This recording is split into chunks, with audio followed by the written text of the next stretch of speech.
X-raying the Earth or looking into the Earth several kilometers deep. I heard one of the scientists point out they can make these ELF waves penetrate the Earth and get an image when that comes back. When I did this in '85, that kind of capability did not exist.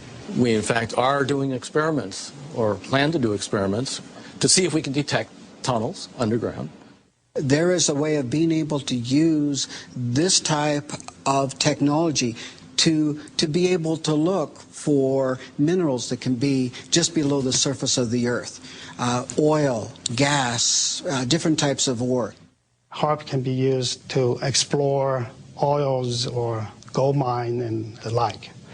Basically because the signal, low-frequency signal, can penetrate deeper into the earth or the water or the ocean than the high-frequency signal. But this same kind of signals in the same frequency range, can affect human mood. The human brain operates on very low frequencies. For example, when we're thinking, actively, we're generating about 13, 14 cycles per second. When we're meditating, we're generating 8 cycles per second. And when we're asleep, the brain waves are running at about 4 cycles per second. And HAARP is capable of generating all of these frequencies. These kinds of signals can control the human brain. And if you can control these frequencies and multiples of these frequencies and various combinations, you can control all kinds of emotions. You can generate happiness. You could generate sadness. You can generate any mood you want. We are immersed in ELF waves. And those, as far as I know, maybe they are affecting us, but but these waves are minuscule compared to those.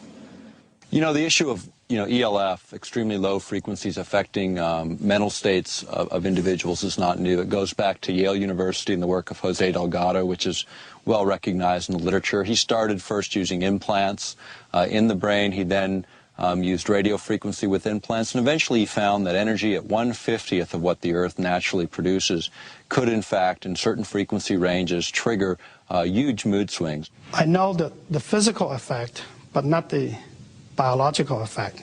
It's a different area.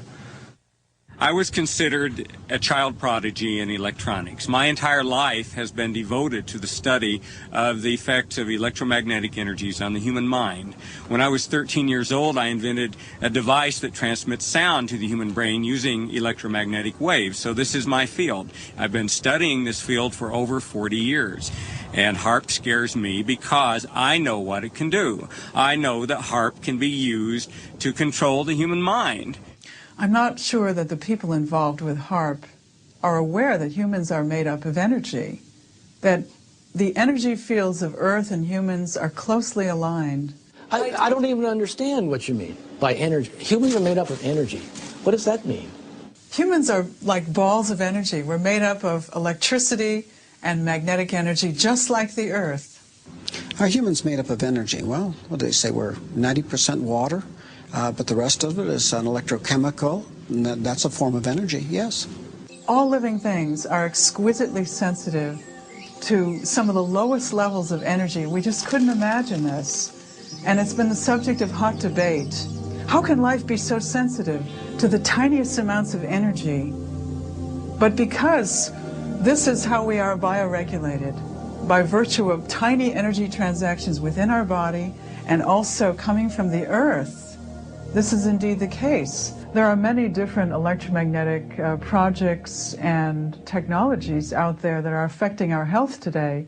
This document from Maxwell Air Force Base lays out the use of electromagnetic weapons technologies for debilitating human beings.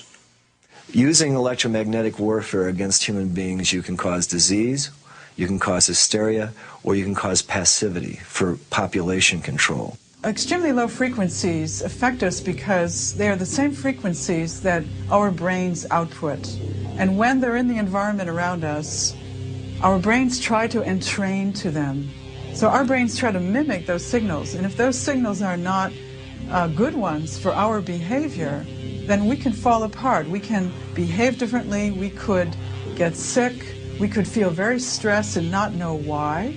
Once in a while when you have a power outage, most people can identify the fact that they have a release of tension. The minute the electricity goes out, they feel an inner relaxation, a tension release, and when the power goes back on, the tension returns. So this is something that most of us can feel. Everyone has a certain sensitivity to electromagnetic waves. It's just that some people are more sensitive than others. The symptoms that I discovered in my research caused by electromagnetic frequencies are anxiety, depression, diarrhea, dizziness, extreme fatigue, headaches, lightheadedness, mood swings, nausea, nighttime increase in urination, pulse rate, a sudden increase, shortness of breath, tingling, prickling feeling of the skin, vertigo, nosebleeds, blood pressure increase, and body tremors. You can also cause cancer. You can disrupt the genetic structure of our cells. You can cause long-term damage in terms of mutagenic damage over generations, or you can cause very short-term damage, and you can actually cause somebody to just have their cells fall apart and hemorrhage to death. I found from people who were writing me and calling me from all over the country that they were suffering from either one or all of these same symptoms, and every single one of them lived close by to a transmitter. You know this from HAARP to GWIN to these towers that are all over the United States now. GWEN stands for Ground Wave Emergency Network. In nuclear attack, the ionosphere would be essentially destroyed by air bursts of nuclear weapons, and there wouldn't be any reflection, and all communication links would go out. It was thought of as an emergency backup communication link in case of nuclear attack. The weapons technologies are changing so dramatically at this particular time. It'd be like equating introduction of gunpowder to the West or the beginning of the atomic age earlier this century. And that's what's happening with electromagnetic weapons technologies today.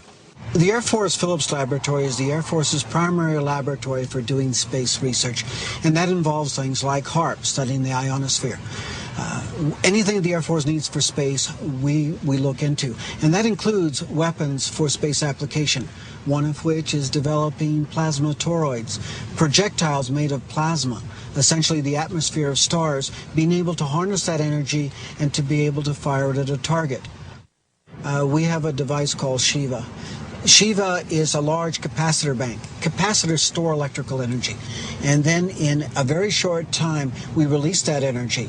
In about 100 millionths of a second, we will release the same amount of energy as the entire U.S. electrical production for that same instant in time, where the electrons rip from their orbits and you have a soupy gaseous mixture, thousands of degrees hot.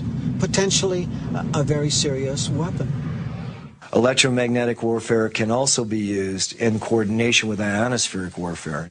After I had actually left the program in 1987, one of the last communications I had with ARCO indicated that there had been a contract awarded for ionospheric warfare studies. I have not heard of ionospheric warfare. I don't even know what the term means.